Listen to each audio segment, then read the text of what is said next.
به نظر من شیطنتی که نتانیاهو کرد نشون میده هیچی براش مهم نیست، نه اسرائیل نه قوم یهود. همه ایران جمع شیران، همه ایران جان جان جان جان، همه ایران.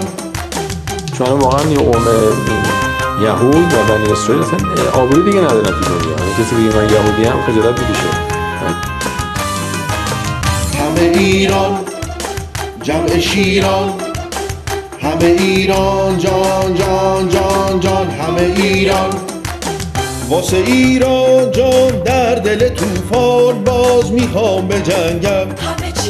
قلیونو چاق کن یک کاسه آب قرآن، اینم تفنگم. موشک حاج قاسمو بیار میخوام سحر بجنگم. موشک خیبر شکن بیار تا من درگیر جنگم. همه ایران جمع شیران، جان جان جان، همه ایران.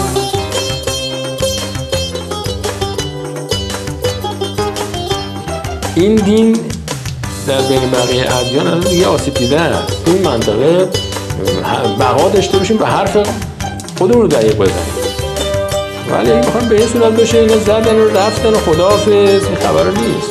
این دوستی ها بازه.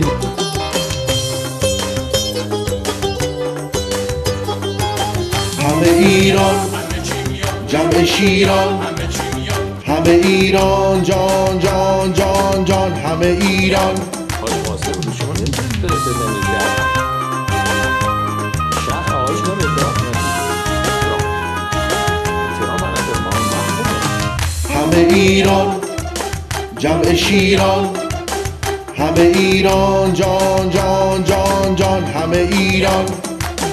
همه ایران جان مجمع شیران جان میخوام بجنگم. همه ایران باز رعد و طوفان چون میخوام بجنگن. قهباد و فاتح و قاسم و شاهد حامی جنگم. ابو مهدی و زاهدی و اماد تحلیل جنگم. همه ایران جمع شیران، همه ایران جان جان جان جان، همه ایران.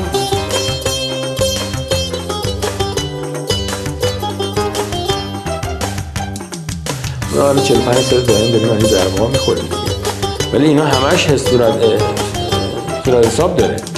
یعنی بالاخره حتی پولایی که الان در آمریکا تا الان ملاقات کردن با بهرهش رو ما باید بگیریم.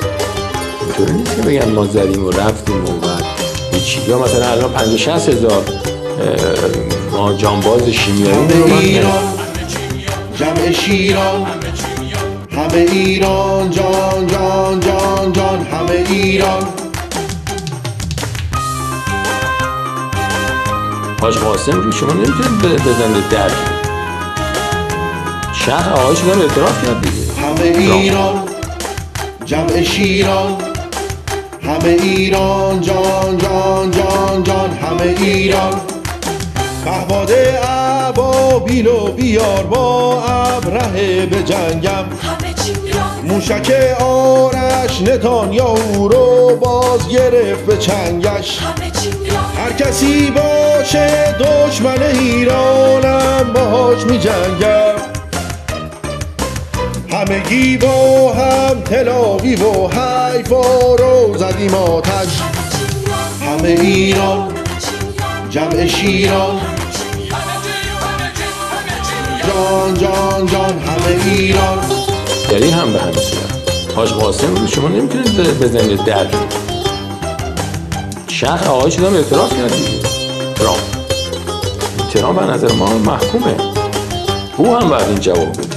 خب صبوریه. ببین ایران یک کشور یه پیر منطقه است با چند هزار سال سن. ما جوان نوپای آمریکا نیستیم با 250 سال سن. ببین خانم اینا رو باید همه رو ملاحظه داشت.